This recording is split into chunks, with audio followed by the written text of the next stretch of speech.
Still doing the trap and roll escape. It's a variation with the arm underneath the head. So the guy doesn't know it, but he already trapped his arm for us, but we're going to secure it anyway to make sure it doesn't come out.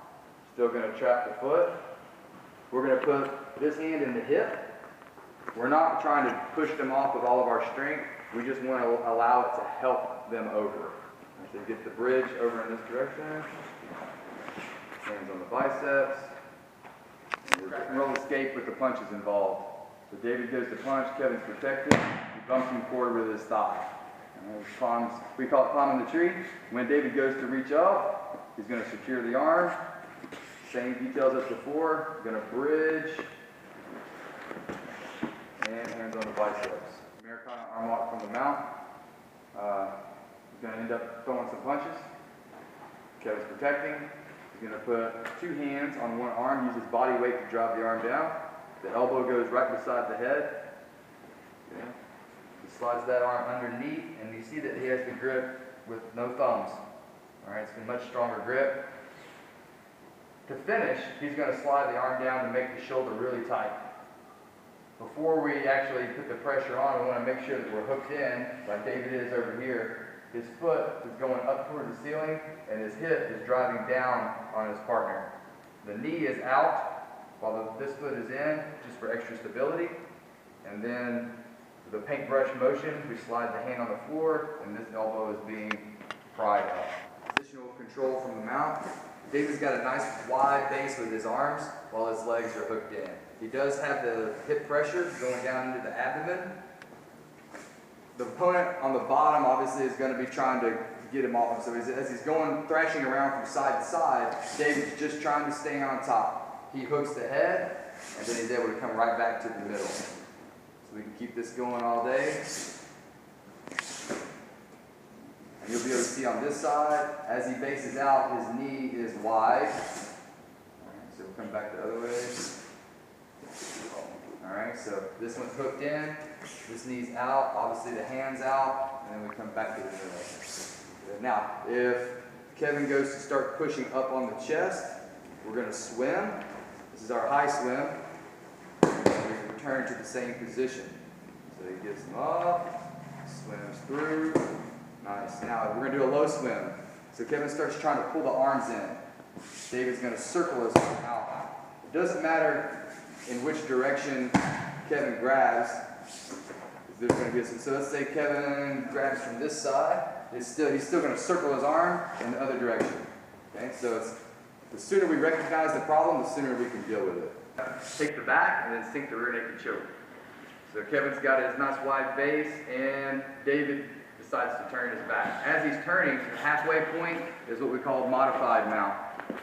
Rather than have a lot of space here, where the person could come out, we want to have this heel all the way up against his waist. Alright, so if the guy pauses here and changes back the other direction, we would be able to deal with that. But as David turns over, Kevin already has one hook there. Alright, he's got another hook here, and his hands are on the ground momentarily to ensure that his weight gets pushed back far enough that his head is not hanging over David's head to where he could fall off. So he pushes himself back and gets at least one underhook, and that underhook needs to be nice and tight. That's really what's going to keep you from falling off while your hands are committed to the choke. So Kevin's going to reach his right arm over and get what we call a seatbelt. Keep a nice tight connection in case movement starts happening. What normally happens here in self-defense is the person on the bottom decides to try to come up. At that point, the choke gets sunk, and we're going to use a nice strong gable grip right here to make sure that everything stays tight once again if some thrashing around starts to happen. So let's say thrashing around happens and David rolls over to his back. At least we didn't lose our connection. And right here, we're just going to do a little slide by. So that left arm is sliding to the back of the head. It's going to make a fist just in case if the person reaches up and tries to break the fingers.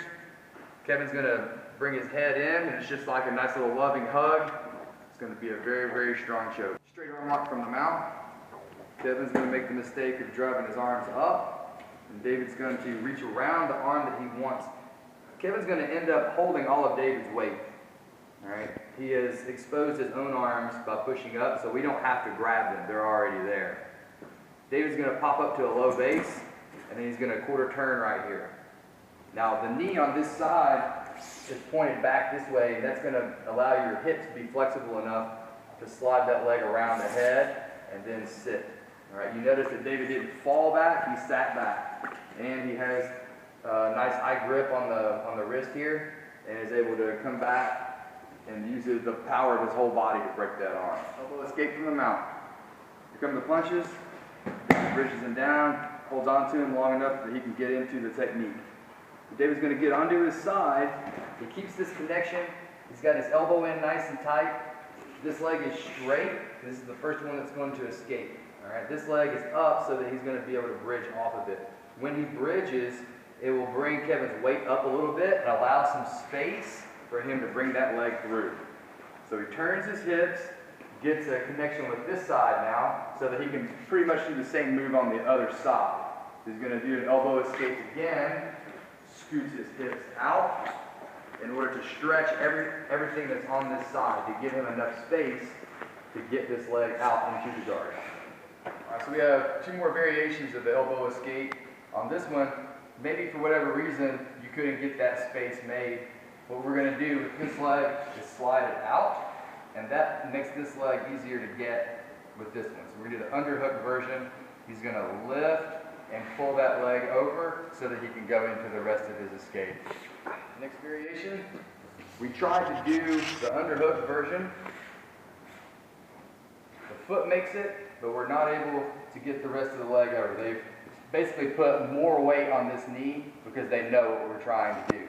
So now what we're going to do is he's going to overhook to secure it. This foot is going to allow us to shift our hips out this way. Look at all that space that happened and how easily Kevin's leg moved into the guard, okay, or into half guard. So then he's able to go into the rest of his move. Headlock counter from the mount. Kevin gets a nice headlock here, and most of the time, the person on the bottom is going to end up trying to roll you. If they don't want to roll you, that's fine. We'll just stay there. But Kevin rolls. We don't know if he's going to try to go belly down or not, but that's why we have the hands on the ground to make sure that we don't get rolled. I can assure you that you can get rolled, no matter how good you are, if you let the person headlock you. So at this point, we want to keep our position, and when we feel ready, we'll go to frame on the neck. Okay, so right here, it's on the neck / jaw area. All right, you're going to be driving pressure down on the neck until this arm pops loose. At that point, it's straight. We want to keep it straight. All right, so David's got it nice and secured up here. We're going to have opposing pressure on the chin to keep their face that way. The leg slides around the head, and we have the arm lock finish. Twisting arm control. So David goes up to push. Kevin is going to deflect the arms to the side and trap that arm with his body. All right, so your body weight is what's holding that arm in place. See how his arms are out like this? Now his arms are going to be free to move while his body is holding that arm. He's going to slide underneath the head. He's going to grab the wrist. Now this arm is going to come up to help. So now you have 2-on-1. And while Kevin is shifting into position, he can also direct David up onto his side. This arm is straight so that it's not a matter of muscle to be able to hold the person there. All right, and from here we can talk to the person, see if they want to give up, if we have to give them a little punch or two, all right, to convince them that they should, or we're in a position to do so. Punch block series from the guard. David's already protecting his face. If your opponent's postured, you can assume that some punches are getting ready to come. So David's going to end up using his legs to help pull Kevin forward into stage 1. Here, we're holding on to the head to help control posture. We have this elbow holding in nice and tight. It's not really your hand that's holding you in place. It's this pinching down of your elbow. His head is nice and high, ear to ear, to help keep this hand from being able to find a strong punch to your head. All right, so we do have attacks really soon after this, but right now what we're going to deal with is the punches. So Kevin starts to throw a punch. David's going to block it. All right, that's actually what we would call 1.5. We're going to assume the other punch is coming as well. And now we're going to be in stage 2. So we have a connection here. We're going to be riding out this storm. We also have submissions and different attacks that we can do from here. All right. We can even slide down to their wrists. That's still considered stage 2. All right. There's even kicks to the face that we can do from here. All right, but now we're going to lose these grips, and the punches keep coming. You notice that David brings his hips up to increase that distance between the two. The person can't land those punches, and he comes up onto his feet. So now we're in stage 4. The punches are still going, and before he gets wise, we're going to bring him back down into stage 1 and establish some control. Stage 5 of the punch block series. The punches are coming. David's going to launch Kevin away. As he's moving, he's going to do a proper stand-up and base. Triangle from the guard. In this particular scenario, your opponent is just trying to keep you from getting up. So they're pinning your hips down with their arms, and we're going to try to make something happen here. So Kevin's going to start to push the head to the side, and then his other hand is going to help. All right, so we're going to be holding their head away, and then we're going to shrimp out to get our feet on the hips. So right foot, left foot. At this point, our legs are what's going to keep us away from that person. As soon as Kevin lets go of the head, his upper body is going to stretch back. He's going to grab, he's going to have two-handed grip right on the wrists, and we can assume if it's self-defense that a punch is going to come. The punch comes, he blocks it with his foot. The pressure here is going to make it very easy for him to slide that leg over and clamp down on his neck. We're going to move the arm over to the side and then stuff it. All right, from right there, we really don't want this to ever move. We want to keep it locked in there nice and tight. This hand is going to go to the head first. We're going to always assume that the person is going to start driving towards us. It's a fight. They're not going to be thinking technically. So that foot on the hip allows us to be able to move ourselves away from their pressure. Now we're going to grab the shin, make sure it's nice and perpendicular to the neck. And as soon as that pressure dies and we feel like we have perfect control, we go to our finish. We have a figure 4 with our legs, and then we'll be able to squeeze the pressure of the triangle in, be head down, knees together. Elevator sweep from the guard. Our opponent is hugging our head. This is just one variation. A lot of people try to do this because they want to drive their shoulder into your neck and make you uncomfortable. They don't know how to pass your guard. This leg that's propped up, we're going to end up using that as a shelf. But first, we're going to extend everything a little bit, take the pressure off of us, and then whip the leg out and under the knee.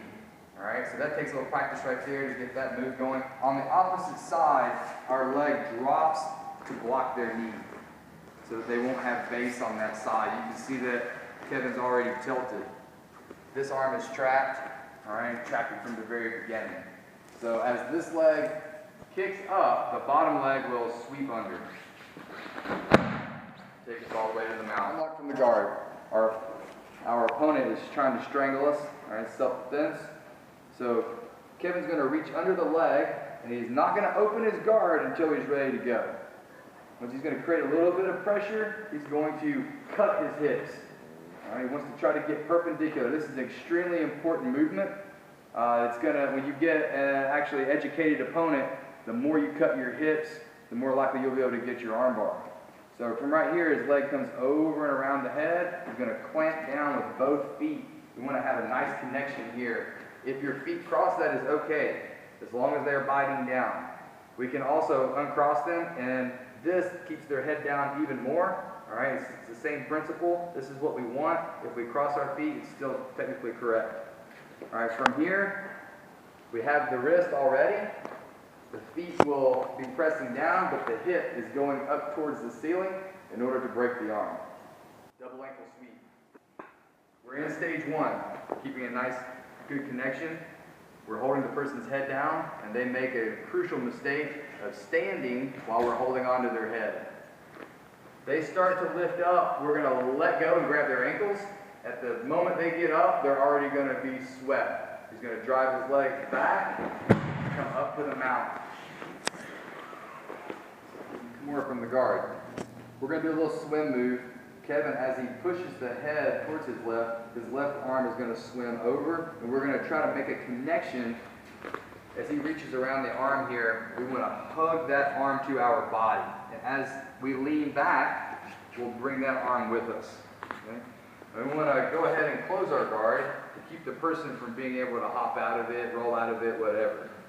At this point, we go to the wrist, and then the arm that was hugging can seamlessly slide down into our Kimura grip. All right, once again, we're not using the thumb here. All right, we've got our hands curled over. This is already going to be tight from the get-go.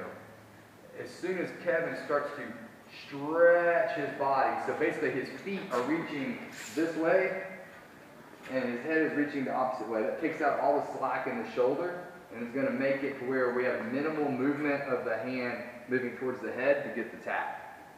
So this elbow stays heavy, and then we start to turn that arm towards the head, and we'll get the tap. All right, the hook sweep from the guard. We're in stage one. The person makes the same mistake. They stand up. We go to both ankles for our double ankle sweep, but somehow we lose one of the legs. As soon as you lose that leg, your leg hooks it. The other leg will go into the hip. Now we'll be able to hold this leg, even pull on it a little bit, and be able to drive the hip with that foot. We already have their foot secured with our right arm over there. And the sweep will happen off of that opposing pressure, and we'll come up. Notice that Kevin went immediately to the ankles so that he can go to a guard pass. He can just move the legs to the side, all the way into side control. Take the back from the guard.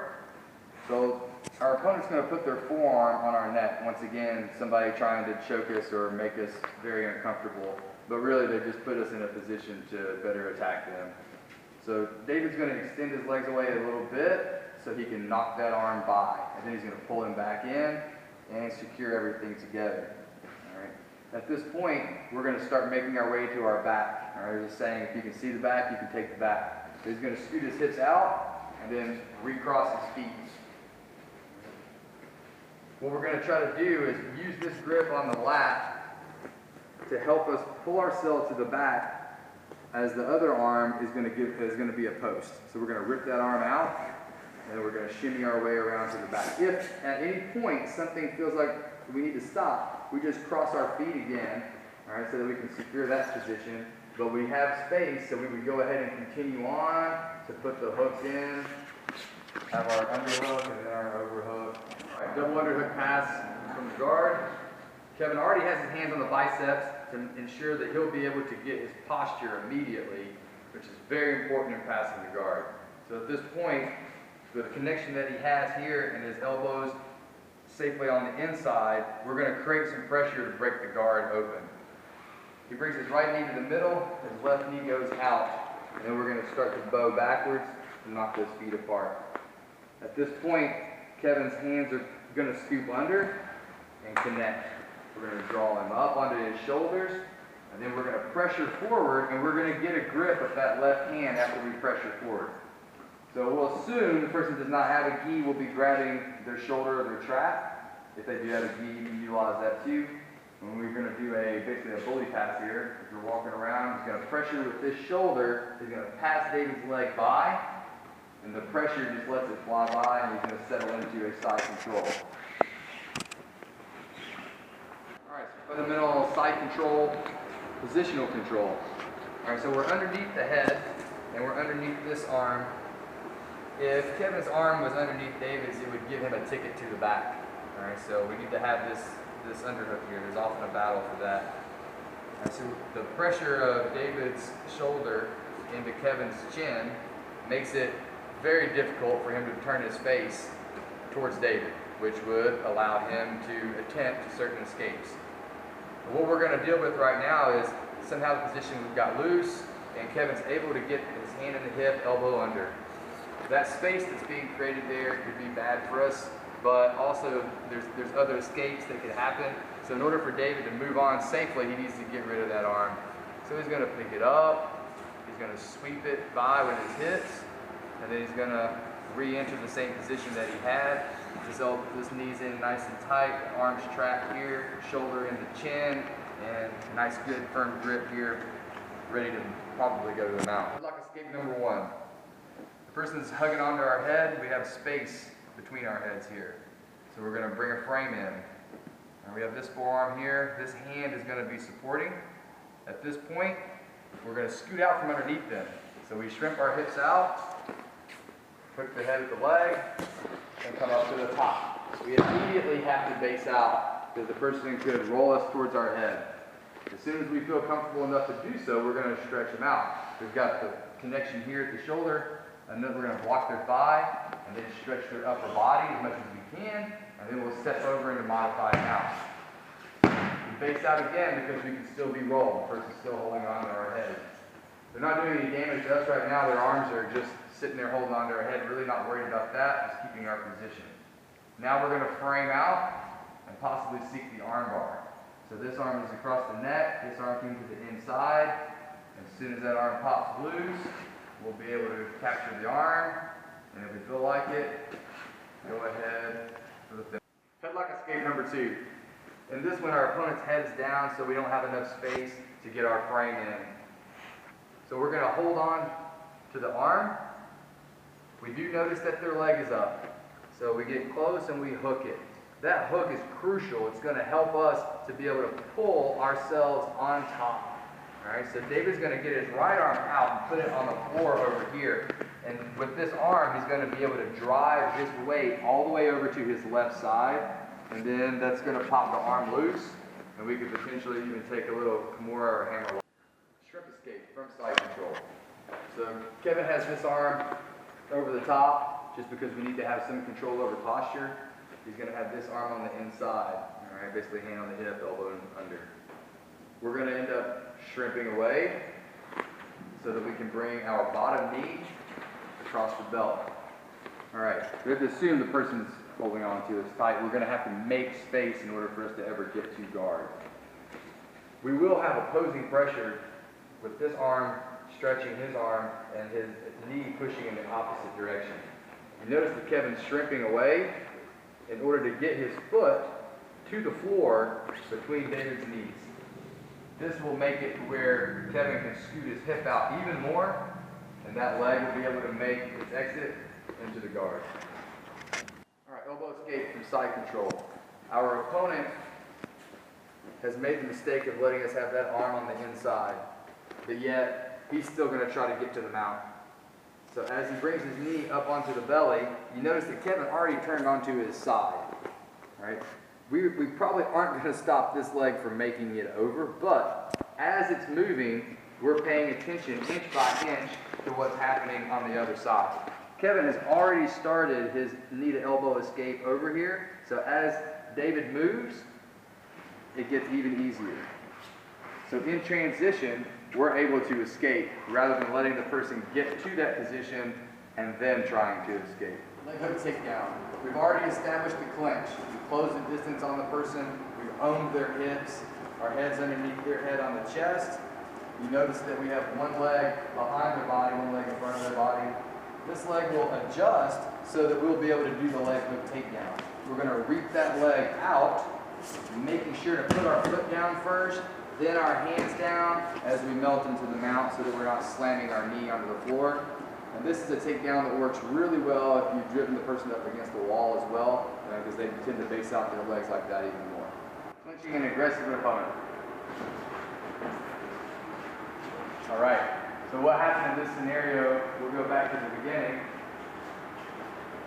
is that, you know, we pretty much know that something's going to happen, but this guy initiates. As he steps, we're going to clinch. You notice that Kevin protected himself on the way in. He jammed his opponent, and then he owned the hips. Clinching a conservative opponent. So on this one, we decide that we need to clinch first, that we need to initiate. So it's really the same entry. He's going to drive off that back foot, jam him up, enter, and grab the hips into a really strong clinch.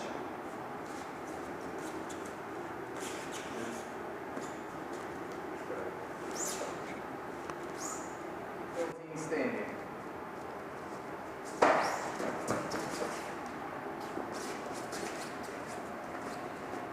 Right. So our opponent decides to try to tackle us. We're going to stop him on the way in. The most important thing here is our base. We can't assume that it's realistic that we would be able to freeze in this position. We might end up having to move around a little bit until the situation is just right. That could be a half a second, it could be a few seconds. But at this point, we're going to use the momentum against them and bring them right into our guillotine choke.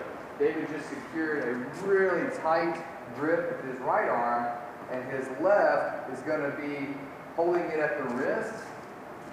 We're going to get a nice tight connection, and then we're going to posture up, and our hips are going to come in a little bit. We're pulling up on that neck.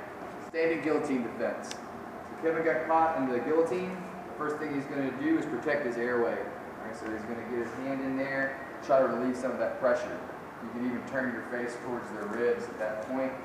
The other arm is going to go over the shoulder. I'm going to turn these guys so that you can see. All right. This is to help prevent the high elbow guillotine, as well as keeping the person from being able to posture very well because our weight is pulling down on their upper body. So while we're heavy on them, we're going to move ourselves over to the side and get our leg behind theirs. We're going to buckle their knee to take them down. So we're going to have this arm underneath the head in the beginning. If the person's not letting go, we're going to need to break out. One way we can do that is to bring this forearm across the neck. We're going to make their life very uncomfortable with that, and we can fight their grip with the other hand as well. Haymaker defense. So your opponent steps forward with a haymaker, duck it under, take it back. Alright, so now going slow. One way to learn this well is to have one person throw mock haymakers that you get to practice bobbing or weaving under. Rather than take the chance of coming up and ending up in a hook, we're going to take them back. So let's go back one more time. So the punch is on its way. We're going to go under, grab the hip, and take the back. Rear takedown.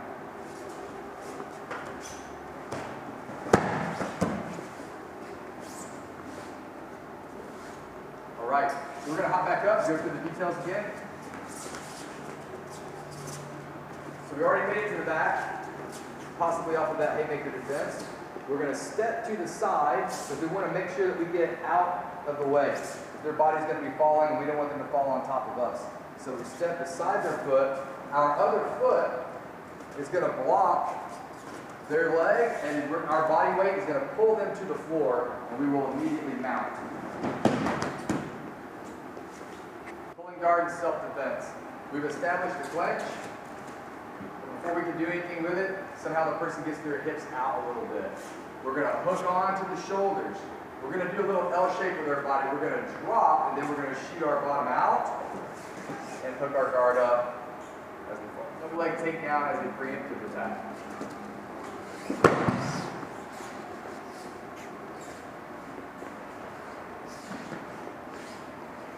All right, so we're going to back up, show it slowly. All right, so David's going to be in his fighting stance. Kevin's going to throw the punch as a distraction. He's going to step, drive through. Nice posture there. All right, so it ends up being more of a tackle because we're not going to assume the other person knows how to stop a takedown. And regardless, you have to have that through pressure on your takedown initially. So at this point, we're going to crawl to the mount by pushing that leg down and sliding our knee over. Our foot is still stapled on the other side, so our toes are over here. You notice that Kevin put his arm around the neck, and we can use that shoulder pressure as well to drive into the chin. All right, so now on the other side, Kevin's going to end up bringing his right knee through the crease there. This leg will unhook first, then the other foot, and we've got our mount. Double leg takedown against an aggressive opponent. The more aggressive their step is, the sooner we need to do our takedown. On this one, we're going to do kind of a 1, 2, 3 before we go. But what's going to happen is that distance is being taken up. The distance between them is going to be taken up, which is going to make it more urgent for us to shoot. So David steps. Takedown. So let's go back, let's do it one more time. Basically, if he's the aggressor, what's happening is Kevin takes a step back. Here comes David. Again, and right here, his foot will hit the ground first. Boom, he's ready. And that's when he would shoot.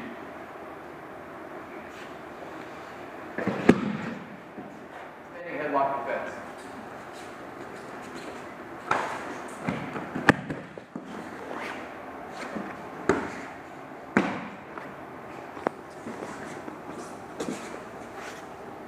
Nice. Alright, so we'll go back up, talk about the details. What's very common is when somebody grabs you in a headlock, your posture gets ruined. So your head is being pulled towards the ground, which is very likely their goal in the first place. So we're going to beat them to it. We're going to block the knee to make sure we don't run into it with our head or them knee us in the face. And then as our other knee goes to the ground, we're going to scoop under and roll to the top. Once again, we won't assume that they're going to let go of our head, and we need to face out. And this gives us the option of whether we're going to go to the mount and get the arm bar and all the other stuff that we've talked about before. Standing arm lock.